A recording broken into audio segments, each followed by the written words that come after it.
Welcome to another edition of Pastor Kumuyi's Illustrations. In Joshua chapter 1, reading from verse 12. And to the Reubenites and to the Gadites and half the tribe of Manasseh spake Joshua, saying, Remember the word which Moses, the servant of the Lord, commanded you, saying, The Lord your God has given you rest, and has given you this land, your wives, your little ones, and your cattle, that shall remain in the land which Moses gave you on the other side, on the side Jordan. But ye shall pass before your brethren, and all the mighty men of valor, and help them, until the Lord has given your brethren rest, and he as he has given you. And they also have possessed the land which the Lord your God giveth them.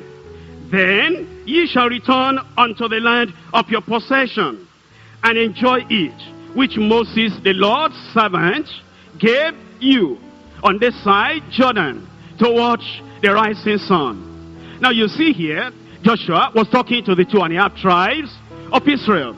Gad, Reuben, have the tribe of Manasseh. What happened is this. In Numbers chapter 32, when you get home, you'll be able to read it yourself. Now, they said they wanted to occupy that part of the land, that they didn't want to go over to the other side of Jordan. And then Moses told them, how is it? How will your brethren pass over Jordan, and you will remain here? Will you not bring discouragement to the hearts of your brethren? They said, no, we're going to go over with them, and we're going to fight in a battle with them. But give us this land. And then Joshua made them a covenant, and he said, if you will do as you have said, and you will go over with your brethren to the other side, and you will fight with them side by side, then you will come and return unto this land. And when Joshua took over as the leader, he simply said, remember, he said, although I'm the new leader, I'm not going to change the pattern. I'm the new leader, I'm not going to change the doctrine. I'm the new leader, I'm not going to change the commitment that you made with Moses. Moses is not here, but the covenant you made, the commitment you made is with the eternal God. Therefore, you still have to keep to that commitment. That's why he said, remember the word which Moses, the servant of the Lord, commanded you. And that means then we are learning something from there. It means that when you take over in your district, when you take over in your locality, what was said here, if you accept that you have a leader, your leader heard from heaven and read the Bible and preach it unto you. When you get over there and you are talking to the workers, the 2.5 tribes of Israel, and you are telling them, do this, it will not be a new commandment. It will not be a new thing. It will be exactly what you have been told. And that should be for every section of the church. There should be no section of the church that doesn't have the authority and the oversight of the leadership in the church. When the head usher is talking to the ushers, he'll remind them, this is what the pastor said. When the head of security is talking to the security people, he'll remind them, this is what the pastor said. When the group coordinator is talking to the people, he'll remind them, this is what the pastor said. When the youth leader is talking to the youth or talking to those workers in the youth section, this is what the leader said. But you know, in a situation where we bring in our own idea, where we make fun and ridicule and put aside and jettison what the leadership has said, and we say, this is what they said. But now we're in our area, we're now in our own place here.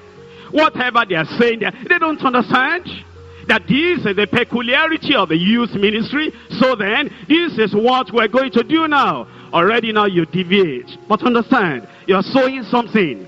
And what you sow, you will reap. When you sow disobedience, you're going to reap disobedience. And when you sow rebellion, if you are not obedient to your own leader, the time is going to come. It may not be far away. Along the line, you are going to reap that same rebellion. And then you'll be wondering, why is it like this? Why are the people not obedient? Check up.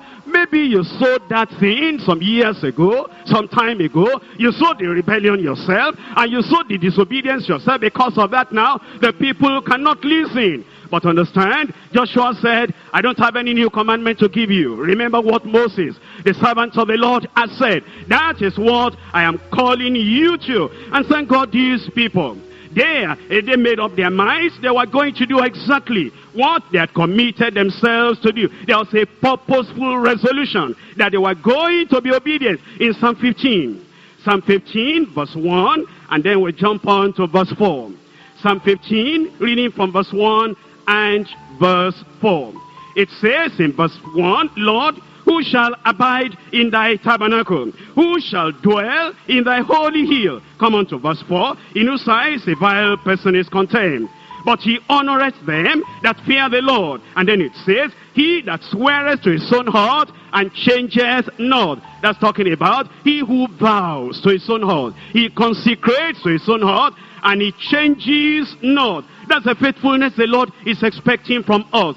You're obedient, implicitly obedient to your leader. And then the people who are subordinate to you will implicitly obey you as well. God will move their heart and their mind to be obedient unto you, because you yourself, you're obedient to leadership. In 1 Corinthians chapter 4. 1 Corinthians chapter 4.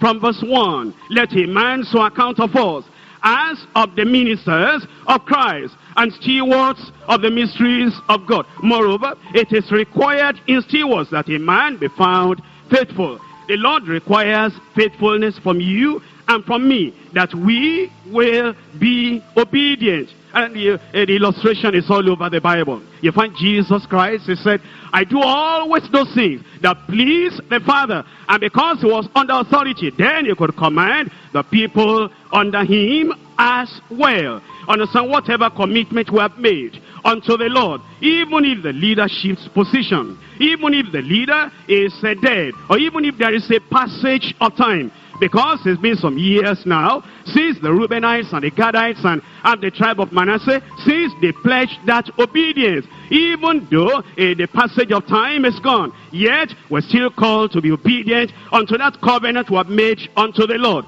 because we made that commitment with an eternal God. I hope you have been blessed by this edition of Pastor Kumuyi's illustrations. Please don't let this illustration die. Pass it on to others, and you could be of help to someone somewhere. Till we meet next week again for another edition of Pastor Kumuyi's illustrations. Remain blessed.